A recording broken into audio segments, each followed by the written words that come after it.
if the Utah Jazz don't get the number one pick and don't get Cooper Flagg, it'll be okay because Dylan Harper and Ace Bailey are great. Next on Locked on Jazz.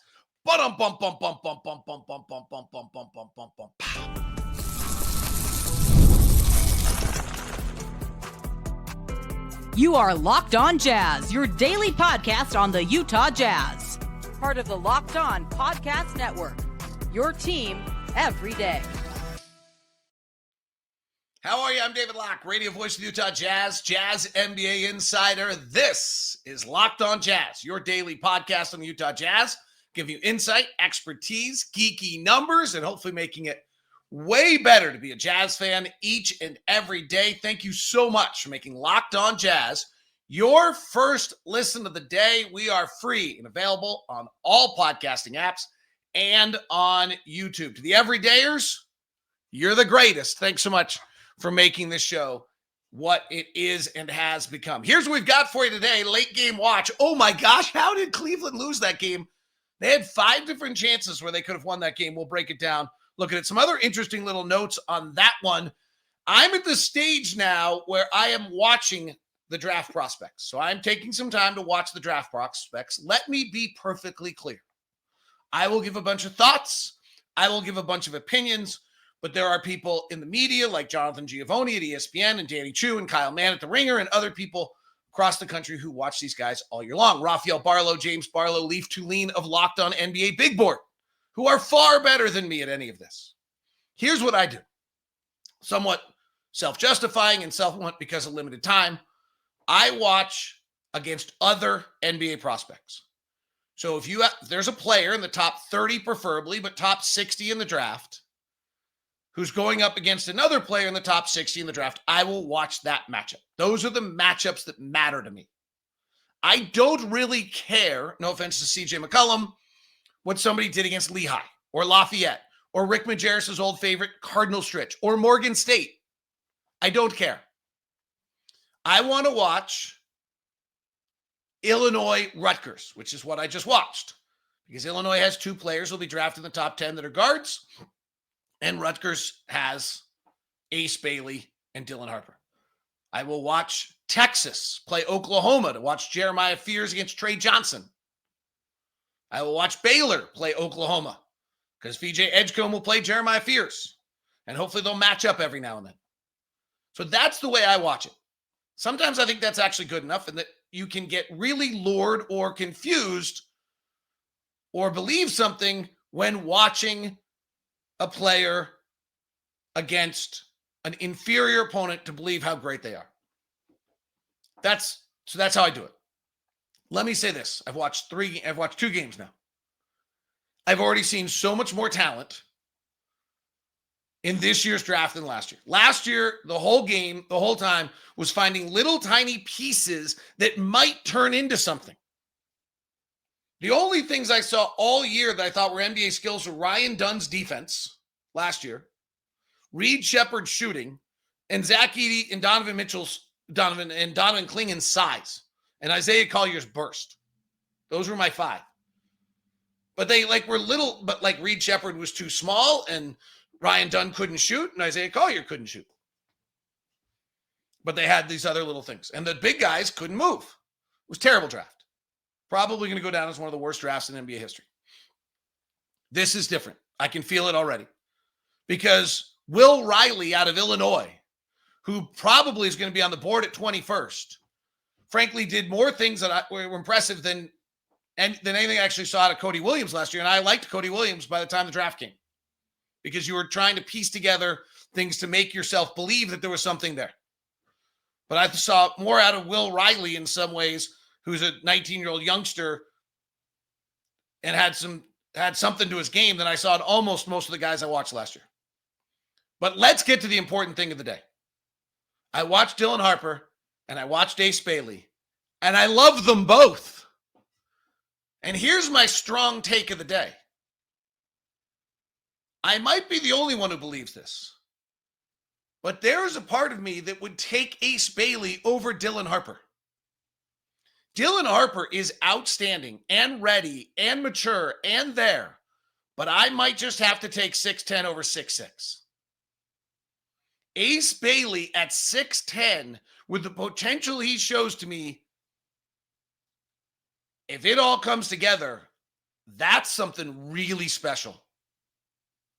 Dylan Harper's fabulous, but I might have to take 6'10 over 6'6. Let's start with Dylan Harper. If the Jazz get the second pick of the draft, everyone in the world says you take Dylan Harper, except for I just said maybe not. I would really have to consider taking Ace Bailey. We'll get to that in a moment. But Dylan Harper is 6'6". He's in total control. The only thing that worries me about Dylan Harper is he looks like he has a 29-year-old game at 19. And you wonder if he's just so schooled with his dad being a former NBA player. He's just so prepared. He's just so much beyond everyone coaching and teaching-wise that when he gets to the NBA, it'll equalize. But he's got the size. He's got the hostage dribble. He's playing the game at his pace. He's the puppeteer moving everyone around. He is in control of everything that's taking place. He reminds me, and let me take a pause and give credit to a bunch of people out there that are doing draft stuff, namely, is that we have a tendency to always comp everyone to like the greatest player you could imagine. Now, we are talking about the first, second, and third picks of the draft, so you probably should be comping them. You know, Cooper Flagg is being comped now most to Jason Tatum. Okay, and I'm about to do the opposite. I'm about to comp both Ace Bailey and Cade and Dylan Harper to really great players. And maybe, frankly, at 1, 2, and 3 in the draft, that is their comp. Because you get drafted 1, 2, and 3 in the draft, there's a real chance you're going to the Hall of Fame. Dylan Harper to me is Cade Cunningham. He reminds me of exactly what we thought of Cade Cunningham when Cade Cunningham came out of Oklahoma State. 6'6", total control, great, good shooter, all this, no explosion. And what's interesting on Cade Cunningham is he's really not, as we talked about throughout our late game watches in the Detroit-New York series, he's not a very good isolation player, and he's not a very good rim finisher. Dylan Harper is an incredible elite collegiate rim finisher. We'll see whether or not that translates. He does not have awesome elevation. He does not burst like a Jalen Green with incredible pizzazz, but he has all the skills you want. You know, using Jalen Green as an example, what Dylan Harper has that I love is Brandon Roy. So Jalen Green I was actually with a buddy this weekend. We were watching the Houston Golden State game, and he was like, what do you think of Jalen Green? And Jalen Green made a play, and I was like, 5 guys in the world can do that. And that's what I think of Jalen Green. Jalen Green has the skills that 5 players in the world have. But until just recently on Jalen Green, everything's been at full speed all the time. And this league is about changing speeds. Brandon Roy came in the league out of the University of Washington, and he played slow and calm, and then he burst on you. And somehow he got by you every single time with his big body, even though he didn't have electrifying Jalen Green-esque athleticism. That's what Dylan Harper has. Dylan Harper has this hesitation, slow down, control the speed of the game, and then I'm going to burst by you. I'm going to come off the pick, hold it in its gap, totally in control. You're on my back hip. I'm big enough you can't do anything about it, and then I'm going to go. And reads the spaces and the gaps and all those plays marvelously. Marvelously. So his burst isn't this electrifying bam, but it is out of start and stop and hesitation and this and that. He can really shoot it. He plays hard. Both Ace Bailey and Dylan Harper play hard. It is the most satisfying thing to watch. I saw no red. I've watched 2 games. I will continue to watch. I have not finished both of them. I will watch more of both of them, and I will watch more. I saw no red flags on either of them. I watched early games. I watched the Illinois game, and I watched the Alabama game. And maybe as the year went on, those red flags emerged. I actually don't care. I kind of feel like if you're the number 2 and number 3 picks of a draft, a team that's not winning much, at some point, it's actually smart to get into self-preservation, right? We're not talking about $5 and $10. We're talking about $100 million. I would get into self-preservation too. And if I do watch them in the second half of the season and they're a little bit self-preservation, I actually think that's fine. But Dylan Harper has all of it. He has all of it. He's ready. He'll start day one. He'll play as many games as you need him to play. He'll be in control. He won't shoot well because rookies don't shoot well their first year. But he's completely established and ready and mature and 29 and 19-year-old body's game. Absolutely, 100%. And I still might take Ace Bailey instead. That's next on Locked On Jazz.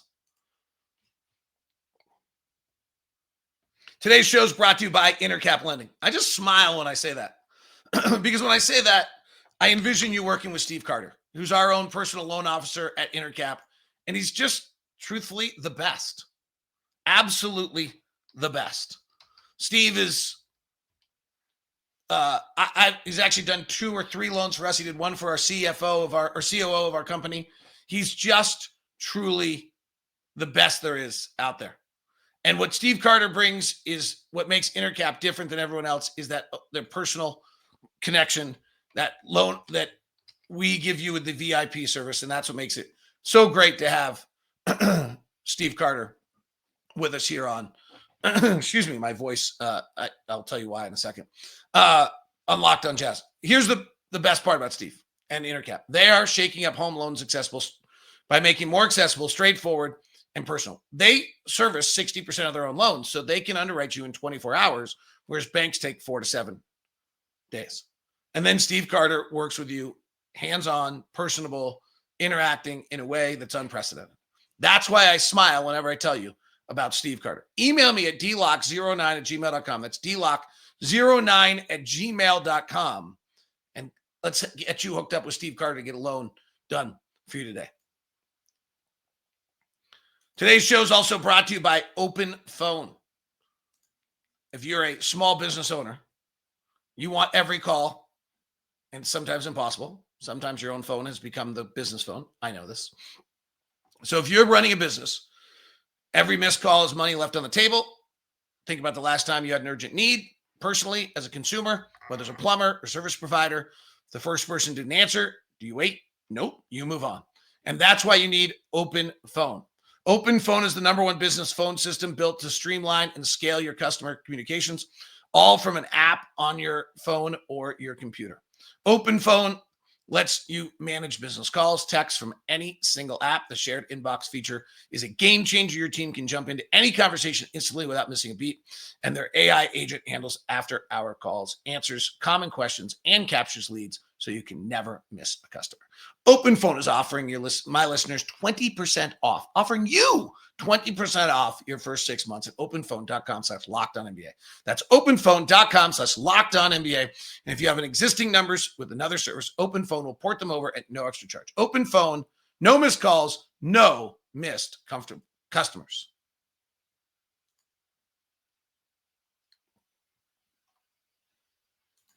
Thanks so much for making Locked On Jazz your first listen of the day. Everydayers out there, appreciate you immensely. So if you're wondering, my voice sounds a little funky. The reason is I actually have already recorded this show once today. I did this whole show, and then for whatever reason, the audio didn't work. My computer, I think, is dying a little bit. Time to call my good friend Zach Lambert. And so I'm on, and then I actually started a second take and had no energy and no juice. So this is take 3 of this show today. Hopefully we're pulling it off. All right. The Ace Bailey. So on the second play of the game against Alabama, Ace Bailey grabs a rebound and goes 94 feet, coast to coast with a dribble at 6'10" and finishes on the other side. Against Illinois, Ace Bailey runs pick and rolls.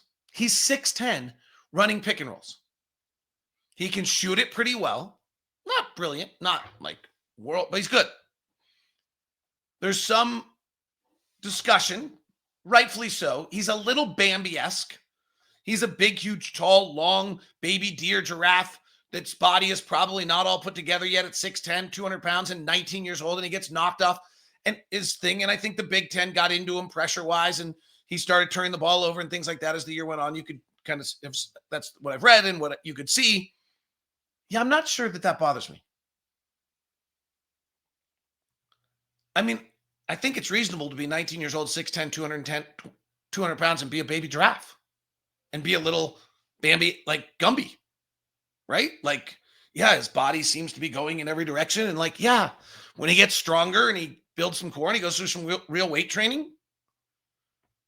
But the dude's 6'10" and went coast to coast on a dribble. The dude's 6'10" and can dribble. The dude's 6'10" and played a pick and roll. And I think the most important thing that's going to happen in the NBA in the next few years is secondary rim defense. And what I mean by this is it's nice to have the Rudy Goberts and the Jared Allens, but you're watching in the playoffs. They do get pulled out. The Evan Mobley-esque defender who just won Defensive Player of the Year is probably the future here. We're going to have every team have 5 guys who can shoot threes. And we're going to have every guy on the floor being able to shoot 36% or better from threes here pretty soon. Unless we have a massive rule change in the league. But three-point shooting percentage continues to go up. Everything continues to get better. More threes are being shot. And you're going to have to guard huge amounts of space. And so you might have your primary rim defender, but they're going to get pulled out. And you're going to need a secondary rim defender. Taylor Hendricks, if he gets healthy, is going to be able to do this too. And Ace Bailey led the team in blocks, can be a secondary rim defender because he can move. This is why I might have to go 6'10" over 6'6". Dylan Harper is a better player right now. But I'm not sure who I think is a better player in 5 years. And if it all comes together, if Ace Bailey gets a little bit more strength with that dribble and a pull-up mid-range game, and he can shoot the three, and woo, there's a lot of hands there. Honestly, I think he might be Chris Bosh. I know. His downside is he's Jabari Smith. I give credit to Leaf Tulane on NBA Big Board, who was talking about Jabari Smith when he was supposed to be the number 1 pick of the draft. Said, I just don't see him ever being a primary scorer, primary go-to guy, number 1 option. He slid on draft day to 3. I think it was maybe 4, 3. And I think that's turned out to be right. I'm not sure Houston is super ecstatic with Jabari Smith in 15 minutes a night in the playoffs. With that said, that's the downside, is that Ace Bailey is a bona fide good enough three-point shooter and a really good defender and can play and be a secondary rim defender. Might even be a really good defender. Like, he can really move. He plays hard too. This is the thing I saw in both these guys that I just loved, is they both played hard.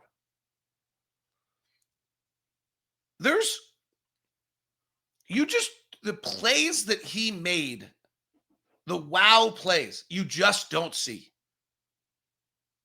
So, like, is he going to develop an off-the-bounce pull-up jumper? Yeah, maybe. That's can play mid-range and score when he needs to? Maybe. In a way that at 6'10", other guys can't. I don't shut the door on this. I know that there's actually all these people who have VJ Edgecombe at 3 and other people have pushed Bailey, and there's supposed to was this big separation between Dylan Harper and Ace Bailey. And my initial reaction, having watched no college basketball year, knowing nothing compared to most of the people out there that watch this all the time, is that we are overthinking this.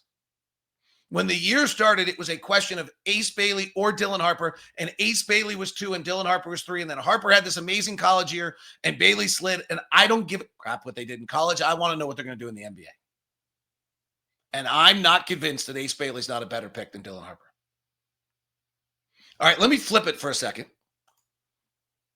Illinois was one of the games I watched. This kid, Will Riley's really interesting to me. He's on the ringer board at like 24. I need to get the NBA draft. I need to get our Locked On NBA big board and what their numbers are. Riley's at 25. He's 6'8", 195. I actually really liked him. Like, he kind of had bursts and moments, and there's something to him. I'm going to go back and watch more of him, but I was impressed. I was not impressed by Casper's Yakachunas. I really didn't see it. I know he's supposed to be the 6'6" playmaker. He was gunning it from all over the floor and not making any shots. I think he had a particularly bad game against Rutgers. But I also think that's interesting to me that he had a particularly bad game against a bunch of really good athletes. He only shot 32% from three for the season, which the game I watched, the ball didn't go in a lot. I did not see an isolation burst where I saw him beating people off the bounce. I saw a college player who has the ball in his hands a lot, who did not show me a lot of elite wow skills, and that would make me super nervous if that was a top 10 pick for me. I know there were times when he was up at 4 on people's boards. I'm not sure I see that. I'll have to watch more. But that, to me, was a little bit of a question mark there. We lottery next. We late game watch as well on how the possibly Cleveland lost to Indiana. The good news is when we lottery, if we go 1, 2, or 3, I think we got something awesome on Monday or next on Locked on Jazz.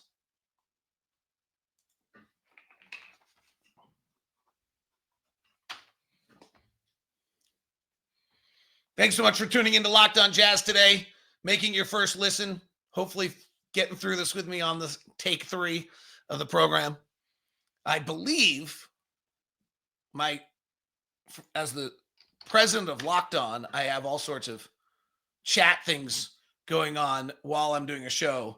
And I believe it is the Utah Mammoth has been announced officially and is officially out that it is now the Utah Mammoth. Oh, that's pretty cool. I just saw the first jersey. That's pretty awesome. By the way,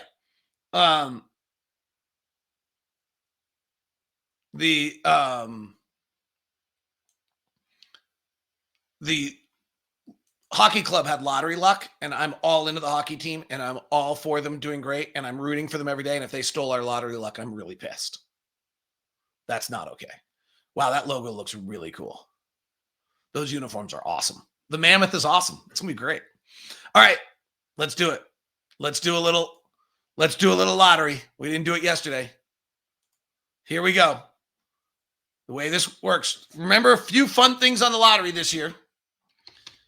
If 2 teams behind Philadelphia at 5 jump and Philadelphia drops to 7 or 8, Philadelphia drops to 7, Oklahoma City gets the pick. So that's a disaster. Because we don't want to see that. All right, here we go. The first 3 we want to have be San Antonio, Atlanta, and Chicago. Then I'll lead us through the rest of it. The lottery is underway, and the 14th pick is San Antonio. We want 13 to be Atlanta. It is. We want 12 to be Chicago. It is. We want 11 to be Dallas. It is. We want 10 to be Portland. It is. We want 9 to be Houston. It is. We want 8 to be San Antonio. Dear God, no. Yes. Number 7, Toronto. Everything going on form. 6 to be Brooklyn. It is. Everything's on form. Philadelphia at 5. No, the Pelicans slide to 5. Philadelphia goes up. Number 4, the Jazz get the 4th pick. Washington 3. Hornets 2. Philadelphia gets Cooper Flag with the number 1 pick of the draft. And suddenly Joel Embiid, Tyrese Maxey, Paul George, and Cooper Flag are all on the same team. And the Jazz draft 4th. And we hope desperately, having not watched any of the other players, that someone does something stupid and leaves Ace Bailey for the 4th pick for us, since I've decided I love Ace Bailey. I'll keep watching more of him. All right. I had one other thing. I want to keep one thing we're going to look at this week is there something going on in the playoffs where we're having these particularly bad outlying 3-point shooting nights like Minnesota had last night? Feels like Boston just had one, Minnesota just had one. Like, what's going on that we're having these incredible outlying 3-point shooting bad nights? All right, late game watch last night, Cleveland, Indiana. Stunner. Indiana's up 2-0. Donovan was incredible in this game. And then, unfortunately, in the final minute and a half, made a bunch of really poor plays. Some interesting things on this one. One, Rick Carlisle had Nembhard running the offense a good deal with Miles Turner and pick and rolls and Tyrese Halliburton playing off the ball, showing some versatility there. And that must be why, because Nembhard's not a particularly good shooter. Okoro was on Halliburton, but that was an interesting one that Indiana was going to a good deal late. Donovan was really superhuman. Without Garland, without Mobley, without Hunter, Donovan was just out of this world. Indiana wins this game despite going kind of against contrary when to shoot threes and when to shoot twos. Donovan makes a game-winning pass. Incredible. Splits a double team, backhanded right-hand pass to Max Strus for a three that should have won the game. It would have been the ultimate of his performance. 117, 110. They're up with 106 left. Cleveland now makes 5 mistakes in the next minute and 6 seconds. If they had done one of these things correctly, they win the game. With 103 left, no one gets available to inbound. No one even comes back for it. They have to call a timeout. It's like they weren't ready to inbound the ball after a made basket. Donovan didn't make any effort. He was just pointing. Nobody did anything. So they have to use a timeout. Then it's 119, 112. And I said Donovan made some mistakes. He was amazing. But Aaron Nesmith makes one of the most incredible plays. He's outside the three-point arc, waiting on the free throw. On the second free throw by Siakam, Donovan standing next to him, doesn't screen him out at all, kind of tries to grab him. And then Nesmith flies in, dunks it. Donovan actually gets crunched underneath it. And it makes it 119, 114. That game is over if Cleveland gets that rebound. Then they inbounded Donovan, and they inbounded to him on the sideline when he's pinned. He swings through on Nesmith and gets an offensive foul called on him. Then Halliburton lays it up and in, and then again they can't get it inbounds, and they don't seem to have any play. They have to bury another timeout to get it inbound. Then they throw the inbound away so there's a new school of thought on inbounds that you put 2 guys in the front court and you put 2 guys in the back court. Eric Spoelstra was kind of the first to do this. We talked about this a lot of late game watch this year if you've been listening to the show all year. It's pretty interesting. So 2 guys in the front court, 2 guys in the back court. The 2 guys in the front court give these 2 guys in the back court space to get open, but they also allow you to bring 1 guy to the ball if you need to. Right? You can run a little action with them, and 1 guy's coming to the ball. They had 4 guys in the back court inbounding, or 4 guys in the front court inbounding in the front court. 2 of them went to the back court to create space, and then Donovan comes to the ball. He's not available, and the other guy was just standing still. And Max Strus really has no place to throw it and throws it away. Did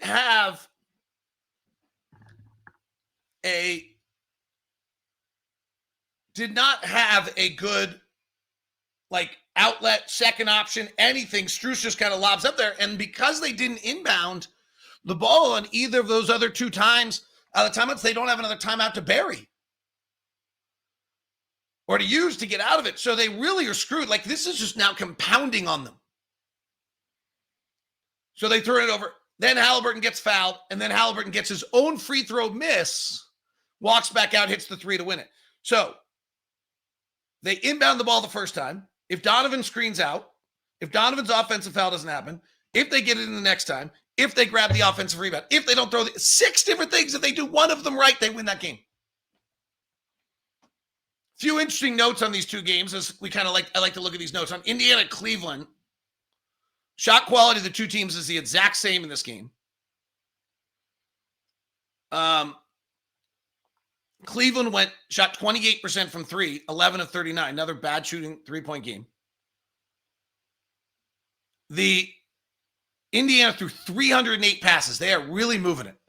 The one question on Cleveland coming in is how would they do on dribble drive defense? They're not great in this series. Now, Garland's not playing, and that was a lot of the question there. Cleveland ran almost 100 pick and rolls in this game. They are literally just running pick and roll. They also may not have a lot else. And Cleveland, probably because Donovan's tired, is playing almost entirely in the half court. The roll game to Jared Allen is not yielding anything for Cleveland, which is interesting. Ty Jerome ran 20 pick and rolls with Jared Allen, 0.6 points. You think they missed Darius Garland? I still think Cleveland can win this series if they get healthy. That last number is the big one right there. Ty Jerome, pick and roll with Jared Allen, 0.6 points. Garland and Jared Allen, one of the best combos in the NBA.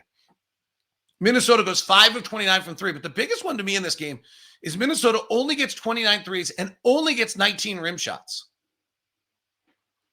Minnesota ends up taking 27 floaters and 11 long twos. 40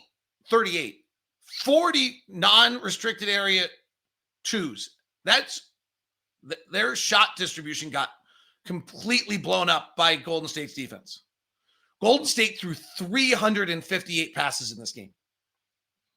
Minnesota threw 269. Passes don't yield anything. They just tell you how someone's playing.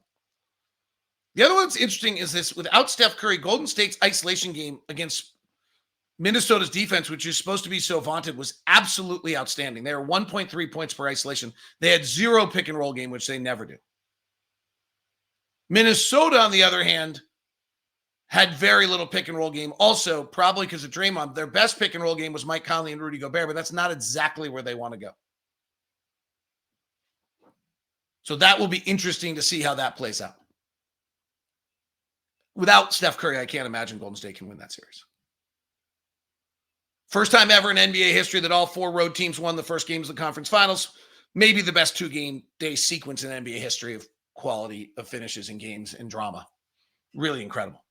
That is Locked On Jazz today. I'll watch some guys on the flight to Chicago. I'll join you from Chicago tomorrow here on Locked On Jazz. Have a great one. Thanks very much for tuning in. If you have not followed me on social, it's DLock09 on any of them. And if you've not subscribed or followed the program, please do. And if you're on YouTube, hit that bell button, be notified when we go live. Thank you very much for tuning in. We now send you the first ever 24/7 national NBA channel on video, Locked On NBA. And if you're on audio, check out Locked On NBA, Doug Branson, Matt Moore, and Hayes with a great daily NBA show on Locked On NBA.